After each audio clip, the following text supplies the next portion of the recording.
Mesmo quando estamos no verão, na época das águas, que a gente tem um pasto com uma qualidade abundante, que o pasto está verde, que o teor de proteína está elevado, nós temos enxergado, nós temos observado e constatado benefícios da suplementação numa situação dessa. O que nós vamos conversar agora é um pouco de qual suplemento utilizar, que tipo, em que quantidade, sempre pensando no ponto maior, que é o alcance da meta produtiva, que seria produzir de 6 a 7 arrobas em todo o período de recria.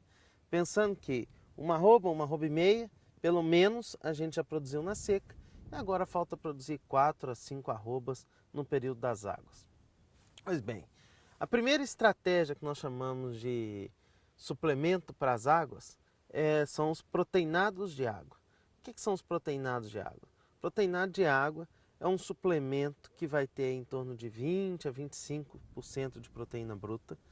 Essa proteína, boa parte dessa proteína, uma pequena porcentagem dessa proteína é vinda de ureia, porque nessa época, se nós tivermos uma alta concentração de ureia no produto, esses animais vão ter problema em consumir esse tipo de produto. E é um produto que come em média 1 grama por quilo de peso vivo. Se a gente pensar que nós pegamos nosso bezerro, desmamamos ele com 200 quilos e que agora ele já está com 260 até 300 quilos entrando na seca, pensar que todo esse período das águas ele vai crescer, em média nós vamos fazer a conta de um animal de 300, 350 quilos. Somente para facilitar a nossa conta, nós vamos usar o modelo 300 quilos de peso vivo na época das águas. Então, um animal que tenha 300 quilos de peso vivo, consumindo 1 grama por quilo de peso vivo, está consumindo 300 gramas de proteinado por dia. Tá? Então, o que a gente espera desse consumo desse suplemento? Os nossos dados nos remetem a uma média de ganho adicional na ordem de 150 gramas por cabeça por dia em relação aos que consomem sal mineral durante o período das águas. Ou seja, se nós estamos considerando um período de águas aí médio de 200 dias, que é desde outubro, comecinho de novembro até abril, todo esse período da transição seca-águas, águas e transição água-seca, todo esse período nós estamos considerando em média 200 dias, ele ganhando 150 gramas a mais do que os animais que consomem sal mineral, ele vai chegar ao final dessa época das águas com uma arroba mais pesado do que o outro. Isso, num princípio, pode parecer pouco. Nossa, todo esse trabalho para ter uma arroba a mais. Se a gente pensa que a nossa meta para a época das águas é produzir aí 4 a 5 arrobas, nós estamos falando que esse ganho adicional está respondendo por 20 a 25% da meta que a gente tem que atingir. Então ele é um ganho bastante representativo. Tá? Então a gente não pode menosprezá-lo. Ele é um ganho muito interessante e bastante representativo. Agora a questão é, comeu mais, legal, ganhou mais peso, uma arroba a mais, e a pergunta que a gente tem que se fazer é, e aí, ele se paga? Vale a pena usar esse produto na época das águas? Que ele vai ganhar mais peso, é lógico, mas vai valer a pena utilizar esse produto na época das águas? O que nós temos visto é, considerando um consumo médio e um custo médio desse produto no mercado, o animal custa 35, 37 centavos por dia o custo dessa suplementação com proteinado na época das águas. Quando a gente considera um custo aí de 11, 12 centavos com sal mineral adequado, com consumo adequado também para a época das águas, nós estamos falando que esse animal nos custa 25 centavos a mais por dia.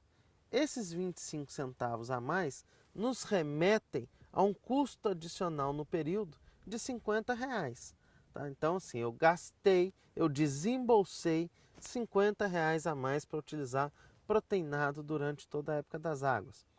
Sendo que ele me deu uma arroba adicional, então a gente tem lá que o custo dessa arroba adicional é de R$ 50. Ou seja, eu gastei R$ 50 a mais em relação ao animal que consumia sal. E esse animal ganhou uma arroba adicional. Então, o custo da arroba adicional é de R$ 50. No nosso conceito, né, esse tipo de suplemento nós chamamos de suplementação conceitual. Né? que é um conceito. O que é esse conceito? Não adianta você chegar e fornecer aí 100, 200, 300 gramas somente de um farelo, que seja um farelo de soja para esse animal, que provavelmente você não vai ter esse mesmo resultado na sua propriedade, né? Por quê?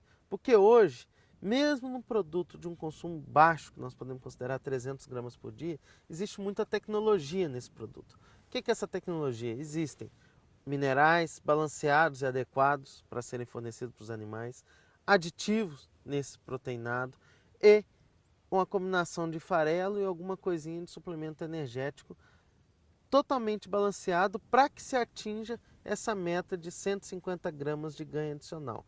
Então, no nosso entendimento, uma das explicações que se tem para o uso de proteinado na época das águas é um melhor perfil de aminoácido, um melhor perfil de proteína que nós fornecemos para esse animal durante essa época com o uso do proteinado e também o uso de aditivos. Entre esses aditivos que existem, o que nós temos utilizado aqui com um índice de sucesso muito elevado é a viginamicina. Por 2 experimentos que nós fizemos, em um nós conseguimos, com o uso da viginamicina comparado a animais que não tinham viginamicina, um ganho de 114 gramas a mais e o outro um ganho de 119 gramas a mais. Quando a gente volta e remete ao ganho do proteinado de 150 gramas, o que isso nos leva a crer? Que quando eu estou fornecendo proteinado, cerca de 50% a 60% do ganho adicional provavelmente está vindo do uso de um aditivo que eu tenho nesse cenário. Isso já foi ter um trabalho que foi feito na USP, que também mostra esse mesmo padrão de resposta, que é onde o aditivo, a resposta do proteinado é uma combinação tanto do uso do aditivo quanto da proteína que se fornece para o animal. Então, isso aqui é para tentar explicar um pouco por que um proteinado vai funcionar num pasto que, teoricamente, ele é rico, ele tem até excesso de proteína. É pelo tipo da proteína que a gente fornece e um pouco também pelo aditivo que está dentro dessa formulação desse proteinado. Enfim, para a gente fechar a ideia do proteinado na época das águas, eu volto e reforço que o custo da arroba adicional é de R$ 50, ou seja, eu produzo uma arroba a mais custando R$ 50. A grande pergunta que fica para a gente fechar a ideia desse módulo é: por que você ainda não usa proteinado na época das águas?